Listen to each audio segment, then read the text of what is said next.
देश की उपासना हिंदी समाचार पत्र व DKU न्यूज़ 24 की तरफ से समस्त देशवासियों को हमारी ओर से बहुत बहुत बधाई। जैसा कि आपको मालूम है कि हम अपने चैनल के माध्यम से हर इतवार को किसी न किसी ऐसे शख्स से मिलाते हैं कि जो अपने जीवन में ऐसा कार्य कर जाता है कि जिसे हम भुला नहीं पाते हैं। ऐसे ही आज मैं मिलाने जा रहा हूँ 34वीं बटालियन PSC के कमांडेंट डॉक्टर राजू नारायण मिश्र जी से, जो कि 2010 के IPS अधिकारी हैं। वे इससे पहले SDF लखनऊ में भी कार्यरत रहे हैं और सबसे बड़ी बात इनके अंदर खासियत ये रही है कि जब ये फैजाबाद में, जो कि आज अयोध्या के नाम से जाना जाता है, वह दिन आज भी लोगों के मन में इनको याद करके लोग याद करते हैं कि वर्ष 2005 5 जुलाई की बात है, सुबह 9 बजे थे कि तभी पता चला इनको कि आतंकवादियों ने राम जन्मभूमि परिसर पे आक्रमण कर दिया है। उस समय इनके गनर अपने कार्बाइन को घर पे रखे रहते थे और साइकिल से खुद जाते थे। तब इन्होंने खुद कार्बाइन लेकर एक सेना नायक के रूप में अयोध्या पहुंचे और मोर्चा खुद संभाल लिया और उन 5 आतंकवादियों को देखते ही देखते नेस्तनाबूद कर दिया, जिसके चलते इनके इस वीरता को देखते हुए राष्ट्रपति सम्मान से सम्मानित किया गया। और इनकी खासियत ये भी रही कि इन्हें सिर्फ राष्ट्रपति सम्मान से ही नहीं सम्मानित किया गया, बल्कि इनके इस सीने पर एक अशोक स्तंभ के साथ ही साथ कई, चाहे राज्य सम्मान से सम्मानित हो, चाहे कुछ और सम्मान से सम्मानित हो, अभी जल्द ही इनको राज्यपाल द्वारा प्लेटिनम राज्यपाल प्रशंसा चिन्ह से भी सम्मानित किया जा चुका है। तो आइए मैं अपने चैनल के माध्यम से सबसे पहले रूबरू कराता हूँ 34वीं बटालियन PSC वाराणसी के कमांडेंट डॉक्टर राजू नारायण मिश्रा जी से। सबसे पहले आपको हमारे चैनल की ओर से बहुत बहुत बधाई। तो सर ये बताइए कि आप किस बैच के अधिकारी हैं और अभी तक IPS के रूप में कहाँ बतौर SP के रूप में रहे हैं? जी धन्यवाद। और DKU चैनल के सभी दर्शकों को मेरा नमस्कार, जय हिंद। मैं 2010 बैच का IPS अधिकारी हूँ और वर्तमान में कमांडेंट के रूप में 34वीं वाहिनी वाराणसी में योगदान दे रहा हूँ। इससे पूर्व मैं SP कुशीनगर के रूप में और SSP STF लखनऊ के रूप में योगदान दे चुका हूँ। और मैं इससे पूर्व और मेरी विभिन्न जो नियुक्तियाँ स्टेट सर्विसेज में रही हैं, इसमें कि मैं पहले वाराणसी में, वाराणसी के बाद अयोध्या के बाद बरेली और मेरठ, गौतम बुद्ध नगर में SP ट्रैफिक के रूप में, SP पावर कॉरपोरेशन के रूप में, SP STF के रूप में, SP ATS के रूप में अपना योगदान दे चुका हूँ। जी सर, आप जो है इधर बहुत से अच्छे काम किए, चाहे वो माघ मेला में जो है आपके कार्य को देखते हुए उत्तर प्रदेश सरकार ने पिछले वर्ष की तरीके से इस वर्ष भी माघ मेला स्नान का प्रभारी बनाया। वहीं दूसरी तरफ आप कोविड काल में, उस समय जब कोरोना में काफ़ी लोग करहा रहे थे, जूझ रहे थे, तब आपने यहाँ पे एज ए कमांडेंट के रूप में थे, सेना नायक के रूप में रहे थे, तब उस समय आपने यहाँ पर क्या किया? जी, जब कोविड की पूरे विश्व में पहली लहर चल रही थी और मैंने यहाँ पर जुलाई में अपना योगदान देने के लिए इसमें कार्यभार ग्रहण किया था। मेरे आने के 10 दिन बाद ही एक ऐसी घटना हुई कि जो हमारा एक जवान था, उसने जाके PHU में टेस्ट कराया तो मालूम हुआ कि वो कोविड पॉजिटिव है।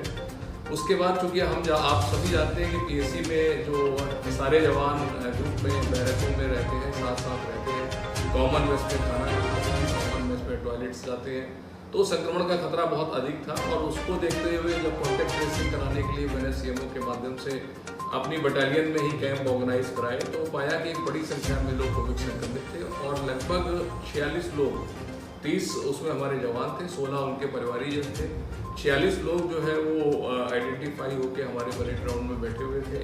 एक सबसे बड़ा चैलेंज था कि इन 46 लोगों को एट ए टाइम कैसे हम हॉस्पिटल्स में एडमिट कराएं।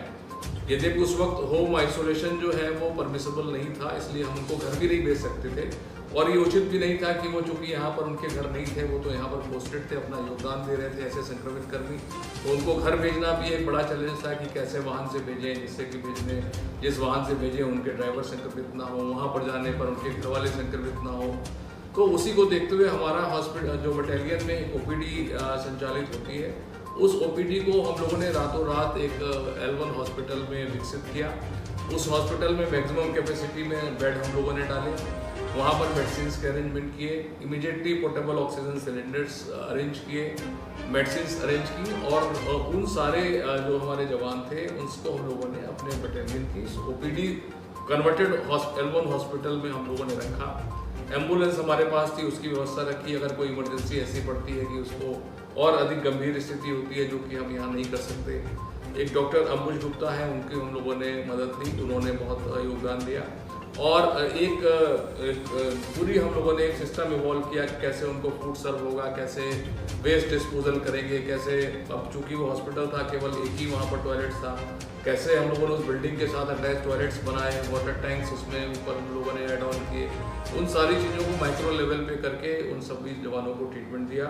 और सबसे अधिक प्रसन्नता की बात ये रही कि हमारे सारे के सारे 46 संक्रमित लोग हमारे बटालियन में ही स्वस्थ हुए और उसके बाद अपना उन्होंने जो प्रोटोकॉल था उसका पालन करते हुए उन्होंने रेस्ट करने के बाद अपनी ड्यूटियों को ज्वाइन किया।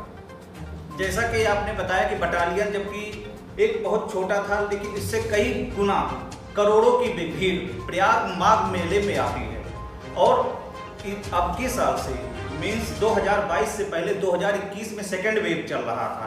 वहाँ पे करोड़ों के संख्या में स्नानार्थियों ने वहाँ पे आके श्रद्धालुओं ने स्नान किया। तो उस समय आपके लिए सबसे बड़ी चुनौती थी कि वहाँ पे जो माघ मेले को सकुशल संपन्न कराना और सबसे बड़ी चुनौती आपके लिए थी कोविड काल में कोई भी कोरोना पॉजिटिव ना हो। तो इसके लिए आप वहाँ पे क्या क्या सावधानियां बरतें सर? जी, इसी में मैं पहले वाले प्रसंग में एक चीज़ और जोड़ूंगा कि इस प्रकार जो हमारा जो पहला जो फर्स्ट वेव में हम लोगों ने अपने हॉस्पिटल के रूप में इसको डेवलप किया था, वो एक मॉडल बना और वो उत्तर प्रदेश पुलिस का वो पहला हमारी बटालियन थी जो कि जहाँ पर हम लोगों ने किसी भी L1 हॉस्पिटल को स्वयं संचालित किया था। उसके बाद फिर जो है वो गाइडलाइंस आई और सारी बटालियंस में और डिस्ट्रिक्ट्स में भी इस प्रकार के हॉस्पिटल्स विकसित किए गए। जहाँ तक माघ मेले का प्रश्न है, तो माघ मेला मुझे मैं सौभाग्यशाली कहूँगा कि मुझे 2 बार लगातार उत्तर प्रदेश सरकार और उत्तर प्रदेश पुलिस ने ये जिम्मेदारी दी गई कि ओर से जिम्मेदारी दी गई कि मैं वहाँ पर उन चीज़ों को देखूँ। और मैं पिछली बार जब ये माघ मेला था तब फर्स्ट वेव थी, इस बार जब माघ मेला चल रहा था तब सेकेंड वेव का प्रकोप था। निश्चित तौर पे एक चैलेंज था जहाँ पर बड़ी संख्या में, लाखों की संख्या में, करोड़ों की संख्या में श्रद्धालुओं का आवागमन होता है, वहाँ पर कोविड संक्रमण ना फैले, इसके लिए हम लोगों ने एक बृहद एक स्ट्रेटजी तैयार की थी। और उस स्ट्रेटजी की बात करें तो सबसे बड़ा उसमें ये चैलेंज था कि भाई जो स्नानार्थियाँ हैं वो सुगमता से अपने स्नान घाटों पे जाएं, स्नान करें, कोविड संक्रमित ना हो और मेले की वजह से कोविड संक्रमण ना फैले। उसमें बहुत सारी गाइडलाइंस उत्तर प्रदेश शासन, उत्तर प्रदेश सरकार की तरफ से निर्धारित की गई, उसका अनुपालन हम लोगों के द्वारा कराया गया। एक स्ट्रेटजी हम लोगों ने भी बनाई थी, एक प्लान बनाया था जिसमें ये किया गया था कि जो घाट है, स्नान घाट, उसका विस्तार किया गया। विस्तार का मतलब है कि डेंसिटी जो है वो कम हो जाएगी। अगर 5 किलोमीटर के घाट है उसको हम लोगों ने बढ़ा के 6 किलोमीटर कर दिया, तो स्नान घाट में लोगों को सुगमता से नहा पाएंगे, समय कम लगेगा और भीड़ का प्रेशर कम होगा, इस घनत्व कम हो जाएगा प्रति स्नानार्थी। तो स्नान घाटों का विस्तार पहली बात हो गई। उसके बाद जो है वो कोविड प्रोटोकॉल का पालन कराना कि भाई जब मेले में आए तो मास्क धारण करें, सोशल डिस्टेंसिंग का पालन करें। लेकिन चूँकि क्राउड इतना होता, सोशल डिस्टेंसिंग बड़ा चैलेंज था। बहुत बार हम लोग जो है पब्लिक एड्रेस सिस्टम के माध्यम से लोगों को लगातार जागरूक करते रहे। कुछ दर्शनार्थी उसके बावजूद नहीं माने तो हम लोगों ने प्रवर्तन की कार्रवाई की, चालान भी किए कुछ तीर्थयात्रियों के। ये भी थोड़ा सा कष्टकर लगता था, लेकिन बहुत बार जब कहने के बावजूद जब अगर कोई श्रद्धालु नहीं मान रहे थे तो उस स्थिति में प्रवर्तन की कार्रवाई भी अमल में लाई गई। और लगातार एक हम लोगों ने इसके माध्यम से जो हमारे पुलिसकर्मी थे, लगभग 5000 पुलिसकर्मी जो योगदान दे रहे थे, उन सबका हम लोगों ने कोविड टेस्ट कराया। उसका उद्देश्य ये था कि हमारी वजह से, पुलिसकर्मियों की वजह से कोई श्रद्धालु जो माघ मेले में आ रहे हों वो संक्रमित ना हो। तो उसमें हमारे कुछ जवान निकले, हमने उनको तत्काल आइसोलेट किया, उनको सम्यक उपचार दिया और वहाँ से पृथक किया। जो बोटें संचालित होती हैं उसमें लोग बैठ के संगम स्नान करने जाते हैं, तो उनके जो नाविक और मल्लाह थे उनको लाइसेंस देने से पहले उनका कोविड टेस्ट कराया। अगर वो कोविड निगेटिव हुए तभी हमने उनको बोट संचालन करने की अनुमति दी, जिससे कि बोट में बैठने वाला कोई श्रद्धालु नाविक या मल्लाह की वजह से संक्रमित न हो। जो कल्पवासी एक माह के लिए माघ मास में प्रवास करने के लिए आते हैं, पौष पूर्णिमा से लेकर माघी पूर्णिमा तक वहाँ पर कल्पवास करते हैं, ये संख्या लगभग 50,000 कल्पवासियों की होती है। उनके कैंपों में जाके जो स्वास्थ्य विभाग की टीमें हैं, CMO साहब की तरफ से गठित टीमें हैं, उन्होंने भी स्पॉट पे जाके टेस्ट किए। वहाँ पर कोई कल्पवासी अगर ऐसा कोविड संक्रमित निकला तो उसको आइसोलेट किया और उनको उपचार दिया गया। तो इस प्रकार की व्यवस्थाएं करके ये प्रयास रहा कि संक्रमण ना हो, और परिणाम भी सामने है। ईश्वर की कृपा से कोई संक्रमण बाद में बढ़ता हुआ भी नहीं दिखाई दिया और मेला भी सफल संपन्न हुआ। इसी में मैं जोड़ना चाहूँगा कि मौनी अमावस्या जो मुख्य पर्व रहा उसमें लगभग 1 करोड़ से अधिक श्रद्धालुओं ने आके संगम में डुबकी लगाई और स्नान किए, और जिस उद्देश्य से आए थे उस उद्देश्यों की पूर्ति। जैसा कि ये बात हुई कि कोविड काल में आपने जो है बड़ा सराहनीय कार्य किया, और इसी के साथ साथ आपके द्वारा किए भी जितने भी कार्य किए गए सराहनीय रहे। वही दूसरी ओर जब आप एज ए SP के रूप में, एज ए SSP के रूप में रहे, CO के रूप में रहे, तो आपके कार्यों की गिनती सराहनीय रूप में होती है, जिसमें एक घटना आज भी अयोध्या के लोग आपका नाम लेकर अभी भी लोग कहते हैं कि राजीव नारायण मिश्रा जी जहाँ भी हों वो खुशी रहें, क्योंकि आज राम जन्मभूमि का दिन 5 जुलाई 2005 याद आ जाता है कि अगर कहीं वो घटना हो जाती, लेकिन आपकी जो है सूझबूझ से वो घटना टली और 5 आतंकवादी मारे गए, और आपके इस सराहनीय कार्य को चलते हुए राष्ट्रपति द्वारा आपको सम्मानित किया गया। तो इस पर जो है हमारे चैनल के माध्यम से दर्शकों को क्या संदेश देना चाहेंगे? जी धन्यवाद शुभकामनाओं के लिए। निश्चित तौर पे वो घटना एक बहुत चुनौतीपूर्ण घटना थी, और सुबह का समय था, आतंकवादी हमला हुआ, हम लोग पहुंचे और वो एक संयुक्त प्रयास था। निश्चित तौर पे उसमें वहाँ पर CRPF तैनात थी। CRPF और उत्तर प्रदेश पुलिस की तरफ से वो एक संयुक्त मुठभेड़ हुई और वो 5 टेररिस्ट मारे गए। बड़ी संख्या में उनके पास से AK-47, hand grenades, rocket launcher और वो फिराइली हमला था, और एक टेररिस्ट ऑर्गेनाइजेशन से, बड़े टेररिस्ट ऑर्गेनाइजेशन से जुड़ा हुआ हमला था। और वो एक ऐसी घटना थी जो कि बहुत ही, जिसका कि व्यापक दुष्परिणाम भी हो सकते थे, लेकिन वो एक सक्सेसफुल ऑपरेशन संयुक्त रूप से CRPF और उत्तर प्रदेश पुलिस का रहा। निश्चित तौर पे उसका जो एक टीम, संयुक्त टीम ने अच्छे पूरे उसको उद्देश्यपूर्ण ढंग से, एक अच्छे ढंग से वहाँ पर मुठभेड़ हुई और सफल मुठभेड़ हुई। उसका सबसे बड़ा एक पॉजिटिव एस्पेक्ट ये था कि उसमें कोई भी पुलिसकर्मी, चाहे वो CRPF का हो, चाहे उत्तर प्रदेश पुलिस का हो, कोई भी जख्मी नहीं हुआ, कोई कैजुअलिटी नहीं हुई। देखो और बहुत सारे ऐसे हमले हुए जहाँ पर हमारे जो पुलिसकर्मी हैं उन्होंने अपने, लेकिन अयोध्या के मामले में हम लोग सौभाग्यशाली हैं। पूरा ऑपरेशन बहुत सक्सेसफुल हुआ और दुर्घटना नहीं। एक आखिरी सवाल था कि वर्तमान समय में सब लोग नौकरी चाहते हैं कि हमें नौकरी आसानी से मिले और कम काम करना पड़े, पैसा ज़्यादा, जैसे IAS लोग पहली प्राथमिकता होती IAS हो या PCS हो, लेकिन आपसे कोई नौकरी छूटी नहीं, चाहे शिक्षा के क्षेत्र में आप एज ए प्रोफेसर के रूप में भी कर चुके हैं, और मध्य प्रदेश में प्रशासनिक सेवा में भी कुछ दिन कार्य किए हैं, और सर आखिर पुलिस की नौकरी में आपने क्या ऐसा चीज़ देखा कि अंत में आज पुलिस के ये वर्दी सम्मानित धारण की हुए? देखिए निश्चित तौर पे चूँकि देखिए ये जो आवंटन है सेवाओं का, ये वरीयता क्रम में होता है, और वरीयता क्रम के उसी वरीयता क्रम के जो ऑर्डर में मुझे पुलिस सेवाएं मिली, और निश्चित तौर पे पुलिस सेवाओं में मैं आके अपने को सौभाग्यशाली समझता हूँ और अत्यंत प्रसन्नता महसूस करता हूँ कि ऐसा विभाग है जो कि किसी भी व्यक्ति को किसी भी आपातकाल में तत्काल मदद देने की स्थिति में होता है। निश्चित तौर पे और भी विभाग अपना योगदान देते हैं, लेकिन फर्स्ट रिस्पॉन्डर होने के नाते हमको ये अवसर ज़्यादा मिलते हैं कि हम तत्काल प्रतिक्रिया करके किसी भी व्यक्ति को मदद पहुँचा सकें, नियमानुसार मदद पहुँचा सकें, और इसलिए मुझे इस बात की प्रसन्नता है कि मैं उत्तर प्रदेश पुलिस को अपना योगदान दे।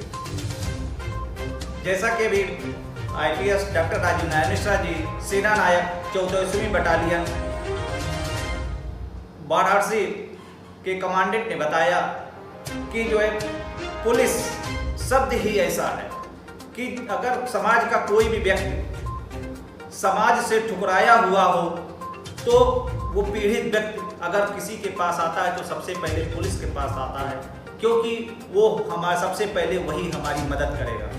अगर रात में उसके साथ कोई कैजुअलिटी होती है या दिन में कोई अगर परेशान करता है तो वो थाने पे जाता है, अगर कहीं भी चाहे SSP के यहाँ जाता है। उसी तरीके से इनके अंदर ये भी एक गुण है, हर क्षेत्र में है कि चाहे समाज की सेवा में कोविड काल में इन्होंने बहुत ही सराहनीय कार्य किया।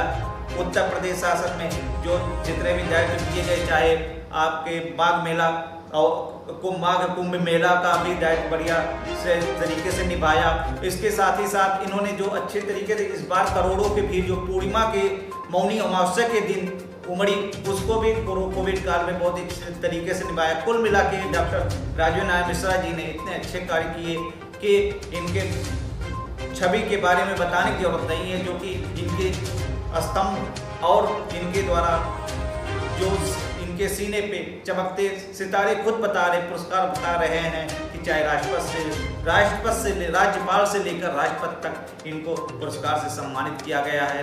मैं DKU चैनल देश की उपासना हिंदी समाचार पत्र के माध्यम से मैं आपको और आपकी टीम को बहुत बहुत बधाई देता हूं। Thank you very much. Cameraman Surendra Gautam के साथ Rajesh Srivastava, DKU news channel, Ayodhya.